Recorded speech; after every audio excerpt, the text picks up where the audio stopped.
I had my boyfriend arrested after he fed my dog a pot brownie. My boyfriend 25M and I 22F have been dating for over a year now, and he just moved in last week. My boyfriend smokes a lot and is almost never sober. This has caused issues between us because while I don't mind the occasional smoke, I don't want any of it in my apartment. Not only does it make my place stink, but I worry about my dog getting secondhand smoke. He told me he'd start going outside or eating edibles instead. I was fine with that. He even started making his own brownies. One day I came home from work to find my dog laying on the living room floor drooling everywhere. I went over to pet her and she freaked out. She started looking around and couldn't even walk straight. I got really worried, so I asked my boyfriend if anything had happened while I was gone.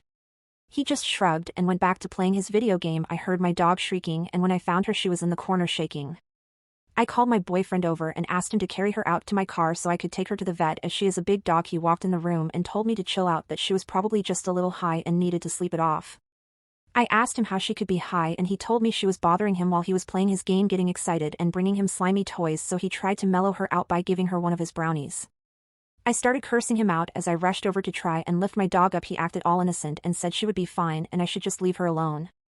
I didn't listen to him and just grabbed my dog and left. I almost fell a few times carrying her and I didn't even notice I had started crying until I got her into my back seat. I brought her to an emergency vet and told them what happened. They took her vitals and asked me how much she had eaten, because if I didn't know they'd have to do an expensive test to find out. I tried calling and texting my boyfriend, but he ignored me, so I had them do the test. Thankfully it was only a small piece, and because she's a larger dog she was mostly just really jumpy and dehydrated. They ended up injecting fluids into the back of her neck. She looked like a camel a little bit after, as the fluids formed a big lump. They said that it was normal and it would go down over time.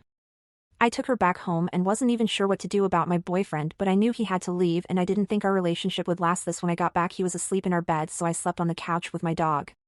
By the next day I knew what I was going to do. After he left for work I packed all his things up and texted him on Snapchat to pick up a huge batch on the way home so I could make some edibles for friends. She said sure, as long as I pay him back. I said okay and asked where he was going to meet up, so I knew he'd be safe. When he told me I waited until he was almost there and called the cops, reporting some suspicious people at that location. He ended up getting arrested, and when he called me for help I hung up on him. In the morning his parents are going to find their yard filled with boxes of his stuff.